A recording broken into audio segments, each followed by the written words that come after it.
1 Coríntios, capítulo 3, versículos 6 e 7, versículos 6 e 7, ou 6 a 8, diz assim: Eu plantei, Apolo regou, mas Deus deu o crescimento.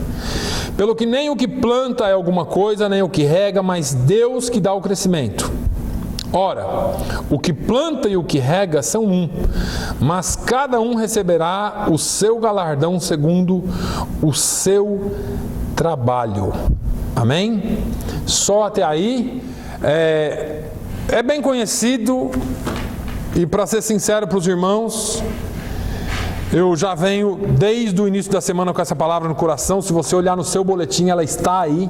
Eu fiz só um pequeno rascunho daquilo que me veio na hora. Mas pensando sobre essa palavra, eu queria compartilhar algumas coisas com os irmãos. Primeiro, porque nós temos trabalhado na área do evangelismo e nem sempre a área do evangelismo parece ser frutuosa. Nem sempre parece que está dando frutos. Se eu fosse olhar pelos frutos do evangelismo que nós fizemos aqui durante esse verão, hoje eu desencorajaria. Cadê as pessoas? Onde estão as pessoas? Mas se eu for olhar pelo fruto do evangelismo que outros fizeram, orações que outros fizeram e o fruto que virá no futuro, então é diferente. Por exemplo, eu poderia citar aqui o irmão Manuel. Quantos anos, pastor? Uns 10 anos atrás? Ou mais. Perto de 10 anos para mais, o pastor Carlos Boaventura encontrou o irmão Manuel numa visita que ele fez, falou de Jesus para ele, e o irmão Manuel não fez uma cara tão bonita, né, irmão Manuel? O pastor Carlos Boaventura saiu de lá e falou assim: esse cara não quer nada com nada, fechou a cara para mim, não quis saber de Deus, não quis saber de nada, é caso perdido. Claro que o senhor não pensou isso, mas mais ou menos, né? O sujeito não quer nada. E o irmão Manuel: não, eu já sou isso, eu já tenho minha religião, não quero saber de nada. Bom, alguns anos depois, Deus trouxe ele para a presença dele. E depois, agora, há poucos dias atrás, os dois conversando, lembraram desse acontecimento. Veja que uma semente foi plantada, ainda que naquele instante o terreno não era bom. Mas porque um foi e plantou, outro foi e regou, Deus usou e foi trabalhando e trouxe o irmão Manuel para a presença dele. Está aqui hoje, irmão Manuel, pela graça de Deus. E não pretende sair? Já faz uns dias que o senhor está na presença de Deus, né? Uns 6 anos, 5 anos, quase 8 anos já salvo. Amém. Então, meus irmãos, nós precisamos ver a longo prazo e pensar e entender que os planos de Deus são mais altos que os nossos. Nós não fazemos as coisas. O problema, eu acho que eu escrevi aqui, é a nossa cultura imediatista. A nossa cultura do imediatismo, a nossa forma de ver as coisas, talvez com os olhos do passado, nos leva a querer que as coisas aconteçam rapidamente. Essa semana o pastor Franklin Graham esteve aqui em Boston e depois em Providence. Em Boston tinha talvez umas 3.000 pessoas, 2.000 a 3.000 pessoas. Mais interessante que o pastor Paul Jaley de Plymouth postou 2 fotos, 1950, quando o pastor Billy Graham pregou em Boston com mais de 100.000 pessoas. E agora, com 3.000 pessoas. Ele colocou uma foto do lado da outra. E ele disse: isso mostra o quanto nós precisamos de um reavivamento. Isso mostra o quão humanos, o quão humanistas, o quão duros e gelados e sem Deus essa geração está. Agora, eu vim nesse texto porque nós podemos ser facilmente desencorajados pelo resultado do nosso trabalho. Tudo que nós fazemos na vida esperamos um resultado. Se você é pedreiro, se você é construtor, se você faz bolo, faz coxinha, limpa a casa, quando você termina de limpar uma casa, você quer o quê? Um cheirinho de limpeza, aquilo é o resultado, limpinho. Quando você termina de fritar os seus salgados, quando você termina de fazer o que você faz, as suas lâmpadas, seja lá o que for, que você monta em qualquer coisa que você faça, você quer ver o resultado do dia. O evangelismo não é bem assim. Apesar de nós querermos ver o resultado, existe um anseio dentro de nós de ver o resultado. Muitas vezes o inimigo usa este mau resultado aparente para nos desencorajar. E aí, nós vamos entrando nessa onda de mentiras do inimigo, de que não adianta. E talvez por isso a igreja parou.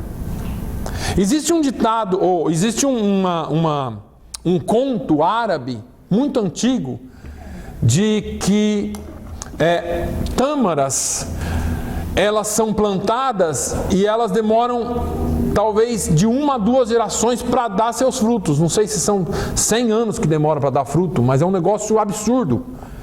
E demora muito para colher. E aí, um jovem se aproxima de um velho que está plantando tâmaras e diz para ele: para que você está plantando tâmaras? Você não vai colher. E ele disse assim: se alguém no passado tivesse pensado isso, você não comeria tâmaras hoje. Ele disse: eu sei que eu não vou comer, mas meu neto vai. Então, nós não podemos ser egoístas nos nossos evangelismos. Nós não podemos pensar que, porque nós estamos indo e plantando, a planta tem que nascer na hora, e germinar na hora, e frutificar na hora. Nós temos que plantar. Jesus nos ensinou a ir e anunciar. Ora, quando você vai e anuncia, você pode acontecer de você colher o fruto de uma árvore que alguém já plantou. Você não sabe. Agora, Paulo fala: olha, eu plantei, Apolo regou, mas Deus deu o crescimento. Eu não vou voltar para o contexto desse texto aqui, porque havia uma discussão de quem era maior, quem era de quem tinha ganhado quem. E aí, Paulo falou assim: olha, vocês estão errados. Eu plantei, Apolo, o grande pregador Apolo, ele regou com a palavra, e o crescimento quem dá é Deus. Não existe aqui um time desse, um time daquele. E eu quero entrar um pouquinho por esse caminho, para você entender que nem sempre aquilo que nós fazemos na hora terá fruto na hora. Hebreus, no capítulo 11, no versículo 13, diz que todos aqueles homens, os homens, os heróis da fé, morreram sem receber a promessa, sem ver a promessa. Todos estes morreram na fé, sem terem recebido as promessas, mas vendo-as de longe. Olha, irmãos, a melhor coisa que eu e você podemos ter é a visão do Espírito Santo. É entender que o nosso trabalho não é vão no Senhor. O nosso trabalho será recompensado pelo Senhor. E Paulo, ele fala isso aos coríntios, porque tinha essa pequena dissensão de quem era de quem tinha ganhado quem tinha discipulado quem. Mas Paulo vem e diz assim: ó, pelo que nem o que planta é alguma coisa, nem o que rega, mas Deus que dá o crescimento. Deixa eu parar aqui um pouquinho e deixa eu exortar a igreja do Senhor. Às vezes nós caímos na tentação de nos sentirmos orgulhosos por alguma coisa que fazemos na obra de Deus. Paulo falou assim: olha, eu não vou me gloriar em nada, e se eu tiver que me gloriar em alguma coisa, que seja na cruz de Cristo. O nosso trabalho não é vão, mas nós não podemos nos gloriar nas coisas que fazemos. Eu ganhei fulano para Jesus. Eu ganhei ciclano para Jesus. Não, nós ganhamos, agora nós precisamos, porque nós... Irmãos, Nós somos agentes de Deus nessa terra. Você não pode fazer nada se não for liderado e guiado pelo Espírito Santo. E eu e você não temos condições de ganhar ninguém para Jesus. Jesus falou que se não for pelo Espírito Santo, ninguém pode confessar que Ele é Senhor. O seu trabalho é só ir lá e colocar a sementinha. Não se sinta grande pensando que você ganhou alguém. Não se sinta, no entanto, pequeno pensando que Deus não te usa, porque Ele ainda usa, mas Ele usa aqueles de coração quebrantado, aqueles com coração humilde. Eu plantei, Apolo regou, mas Deus deu crescimento. Paulo, ele mostra aqui para os coríntios que não existe espaço para nenhum tipo de orgulho humano, nenhum tipo de separação ou de sentimento separatista. Paulo está dizendo, olha, o negócio aqui não é com o pastor Adelso, não é com o pastor Ronald, não é com o pastor Andrew, não é com o pastor Carlos, não é com o pastor fulano de tal, com o líder disso, com o líder daquilo. O negócio aqui é com Deus. A sua missão, o seu comprometimento, a sua vida tem que estar para Deus e não para nenhum desses. Esses são só pessoas que Deus levantou para te liderar, mas não são eles que morreram por você na cruz, não são eles que morreram por você na cruz do Calvário. Eles não te dão salvação, eles te lideram a salvação. Agora, muitas vezes nós nos sentimos alguém porque fui eu quem discipulei, porque fui eu quem ganhei, porque fui eu quem batizei, porque fui eu quem levei para Jesus, porque fui eu que convidei, porque fui... Não. Às vezes eu fico vendo, a gente já falou com tanta gente aí na rua, né? E cadê essas pessoas? Talvez Deus não vai trazer para cá. Talvez Deus não vai trazer para cá. Talvez vão. Não sei, talvez não será hoje. Sabe por quê, irmãos? Porque às vezes Deus quer mostrar para mim e para você que quem faz a obra dele ainda é Ele. Não sou nem eu e nem você. Quem faz a obra no coração do homem é Deus. Você sabe por que Deus não cura tanto quanto Ele curava? Porque o homem começou a levar glória disso. Começou a levar a glória disso. E a glória de Deus Ele não divide com ninguém. A glória dele só para Ele e por Ele, e não tem outra conversa. Agora, não podemos, irmãos, eu estou aqui usando hoje esse culto de família para ensinar, não podemos levar nenhum tipo de orgulho naquilo que nós fazemos na obra de Deus. Se tivermos que nos gloriar em alguma coisa, que seja na cruz de Cristo, como Paulo falou. Se eu tiver que me gloriar em alguma coisa, que seja na cruz de Cristo, só nela e mais nada. Ah, porque eu sou melhor, eu sou mais crente, eu ganhei mais, eu ganhei menos. Essa competição não existe. Ora, o que planta e o que rega são um. Mas cada um receberá o seu galardão segundo o seu trabalho. Veja que aqui Paulo não fala cada um receberá a sua salvação segundo o seu trabalho. Trabalhar é bom, mas não é o essencial. Trabalhar faz parte do serviço cristão, mas não é o que salva. Veja que você e eu não ganhamos por resultado. Jesus, ele colocou isso num quadro muito bonito. Jesus pintou isso num quadro muito bonito. Porque o ser humano, ele tem o senso de retorno.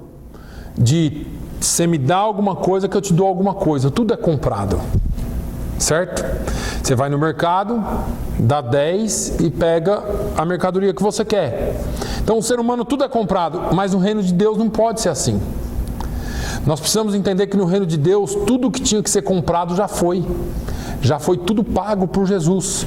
E quando Jesus colocou isso, pintou esse quadro para os seus discípulos, na parábola dos trabalhadores da vinha, Ele disse: olha, um certo dono de uma vinha chamou alguns trabalhadores pela manhã, e eu não me lembro aqui todos os horários de cabeça, mas eu vou só ilustrar para vocês entenderem.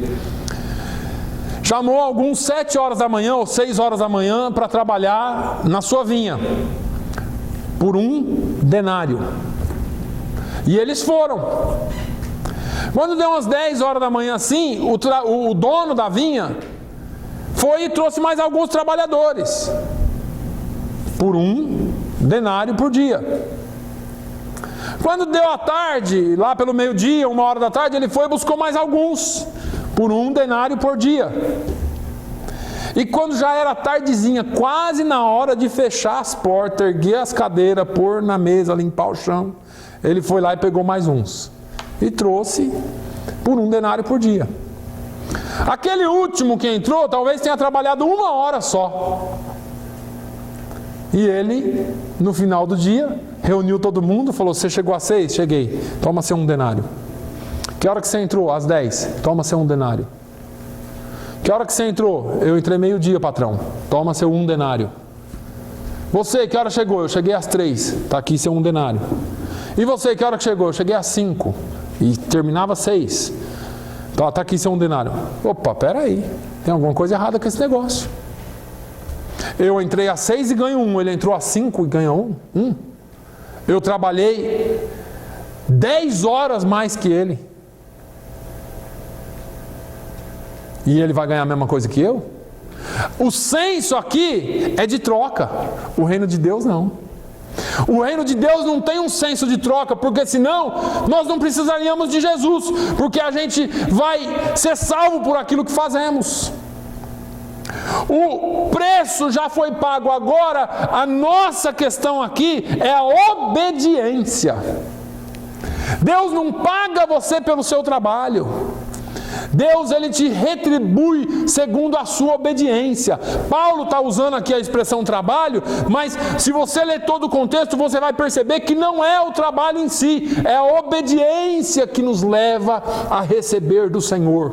Não é o resultado em si, porque aquele que entrou às 5, irmão, com certeza não colheu o mesmo tanto de uva que aquele que entrou às 6 da manhã. Pensa bem nesse negócio. Aquele que chegou para evangelizar 7h45, talvez vai ter oportunidade de mal falar com alguém. Mas e aquele que está desde as 6 trabalhando? E a gente olha e fala assim: caramba, isso é a hora de chegar? A gente está aqui suando, evangelizando até agora, esse cara chega agora. O que nós precisamos entender é que o Senhor não nos recompensa por resultados. Ele recompensa por obediência. Ele recompensa por cumprimento da sua palavra. O nosso trabalho é fazer o que Ele mandou. O nosso trabalho é obedecer o que Ele mandou e não ficar pensando em quem ganhou, quem não ganhou. Ah, pastor, hoje eu arrebentei a boca do balão. Domingo eu vou encher a igreja só com o povo que eu evangelizei hoje. Deus te ouça, irmão. Traga todo mundo. Mas você precisa entender que não é essa a questão para a sua recompensa. A sua recompensa virá pela sua obediência e não pelo volume de resultado que o seu trabalho deu. Só assim: pastor, nós estamos aqui ralando, malhando, ralando bucho e não dá nada. Dá. Está sendo contabilizado no céu. O resultado pertence ao Senhor e o nosso trabalho é obedecer. Quando obedecemos ao Senhor, então vem o que Paulo falou: Deus dá o crescimento. Irmãos, quando nós plantamos alguma coisa, dependendo do que você planta, como eu disse aqui, vai demorar anos para brotar, anos para dar alguma coisa. Se você olhar para a palmeira, eu não me lembro de cabeça, mas ela cresce muito mais para baixo do que para cima. E a palmeira com 1 metro do lado de fora, se eu não me engano, tem 15 para dentro, ou muito mais. É um negócio espantoso. Eu já li um estudo sobre isso aí, mas quando você pensa naquilo que ela pode produzir, vai demorar anos. Então, às vezes nós estamos fazendo um trabalho esperando que seja para amanhã, ou que seja para hoje, e Deus está te usando para plantar para algo mais no futuro. O fato é que a minha palavra hoje para você é de encorajamento, como eu disse, não desista. Nós estamos trabalhando para o Senhor, e quando nós trabalhamos para o Senhor, a recompensa vem dele, não vem do pastor, não vem de você, não vem de ninguém, vem do Senhor. Quando nós fazemos a obra do Senhor, existem oposições, irmãos. O desânimo é natural, os problemas são naturais, mas parece que naquela semana se agravam. Porque trabalhar para o Senhor, falar em fazer campanha de oração, falar em fazer jejum, falar em fazer campanha de oração, acontece tudo para você não orar. Falar em fazer jejum dá fome que você nunca teve. Nem você está fazendo dieta, não tem problema, mas fala que vai fazer jejum. Aí parece que você vai morrer de fome. E é assim que funciona. Existe oposição para o trabalho do Senhor. Existe oposição, mas lembre-se, o Senhor nos chama e nos ordena a fazer esse trabalho, e quando nós obedecemos, Ele nos dará a recompensa. Todos nós queremos resultados. E resultados para nós são o quê? Vidas. Queremos vidas, queremos a igreja cheia. Só que se tiver que ser de uma por uma, você está disposto a esperar quantos? Acho que a gente tem 200 cadeiras aqui. Está disposto a esperar 200 anos? Um por ano, pastor. 200 anos para encher a igreja. Não vai acontecer isso. Nós vamos ver o milagre acontecer muito antes, porque virá o avivamento. Virá o resultado, virá a resposta. Eu e você só precisamos ser consistentes naquilo que fazemos. Precisamos pregar o Evangelho com a nossa vida. E Deus dá o crescimento. O crescimento pertence a Deus. Ele fala em Isaías, no capítulo 55, no versículo 11, a minha palavra não voltará vazia. Irmãos, a minha questão em levar a palavra e não levar só o nome da igreja, não levar só o endereço da igreja é essa. Porque o nome da igreja pode desvanecer em um segundo. Mas a palavra de Deus não desvanece. A palavra de Deus quebra, a palavra de Deus esmiuça a penha. O coração mais duro pode ser quebrantado pela palavra. A minha palavra para você hoje é que você não desista. Não desista de fazer a obra do Senhor. Ainda que venha o desânimo, ainda que venham as dificuldades, não desista de servir a Deus e fazer a sua vontade. Não desista de evangelizar, não desista de falar daquilo que você tem no seu coração.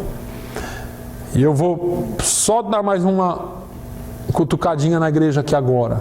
O que é que tem no seu coração? Hoje cedo o pastor falou aqui, porque a gente estava brincando até essa semana. O pastor falou assim: olha, você fala daquele shake que mudou a sua vida. Nossa, eu era assim, eu me sentia mal, isso e agora. Depois eu conheci o shake tal, e eu comecei a tomar, nossa, eu me sinto disposto, me sinto alegre e tal. Então, você sabe como era o antes, você sabe o ponto que aconteceu algo e aquilo mudou a sua vida. Antes era tão difícil limpar a janela da minha casa, tinha que ter um monte de produto, isso, aquilo, mas agora eu conheci esse paninho aqui, me apresentaram esse pano que tem microfibra com extrato de prata e níquel, isso, aquilo, que é um negócio que eles vendem aí, e você só passa água e passa aquilo, fica claro como você nunca tinha visto antes.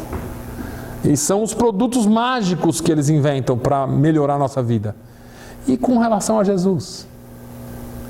As pessoas postam tantas coisas no Facebook, olha isso, melhorou isso, me sinto tão bem agora, mas ninguém está disposto a postar uma palavra sobre Jesus. Será que tem vergonha?